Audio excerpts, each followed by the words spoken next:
VOA reporters were in Afghanistan again in 2012, where after a decade of war, many businesses still depend on foreign contracts. But with the looming departure of U.S.-led forces, in addition to security concerns, there's great uncertainty about the country's economic future. Many people in Afghanistan moved their money abroad in 2012, and Bethany Matta reported on the effects of this financial exodus.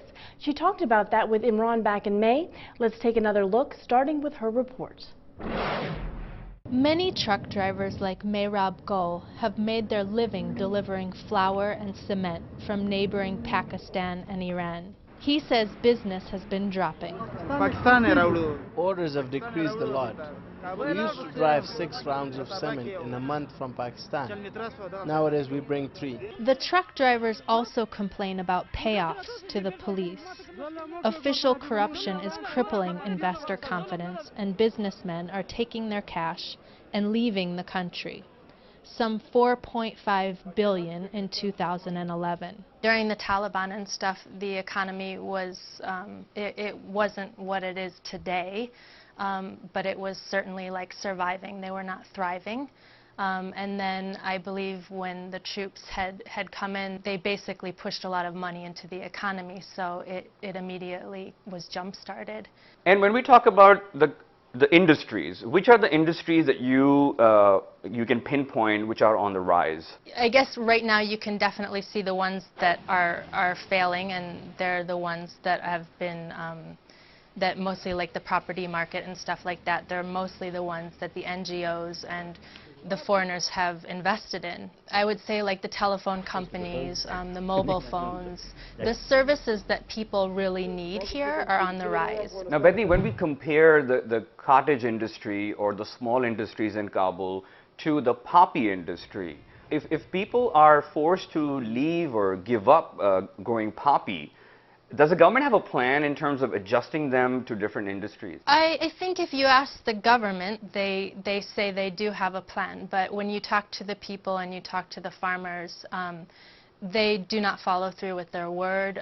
They're not given any seeds, they're not given any money, or if they are given alternative crops and stuff like that, they're not making near as much money as they make from poppy. So no, I mean, if you ask the people, the poppy eradication is not working only because the government has not fulfilled their promises. Now, tell me something. What about the business community? In your interactions, do you feel there's some sort of a fear amongst the business community? Are they in favor of the forces leaving, or do they want them to stay? How does that unfold? I think you have different perspectives. Basically, what has happened over the past 10 years is that these elite Afghans they've made money off of ISAF. They've made money off of Western development and contracts and stuff like that. So these people are very fearful that, you know, their money is leaving, and you see that because they're stashing their money in Dubai.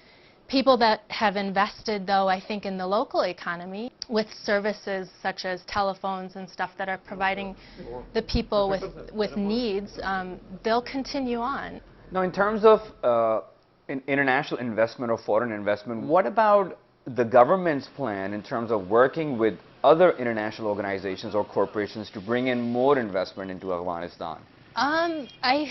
I don't think the government has really had a plan. If you talk to businessmen here, you know, that's one of their biggest complaints. One businessman was saying, you know, maybe there's 5 main transport companies, and it will be knocked down to 2. And what are these people going to do? You know, how are they going to make money? What are you going to do with the extra trucks? What's going to happen after 2014? And the government really has not provided a plan. What I also wanted to ask you was, what is the experience like in terms of reporting in Kabul and Afghanistan as a female journalist? It's very difficult as a woman here, and I also feel the same thing when I'm here. Security-wise, it's hard to go out many times.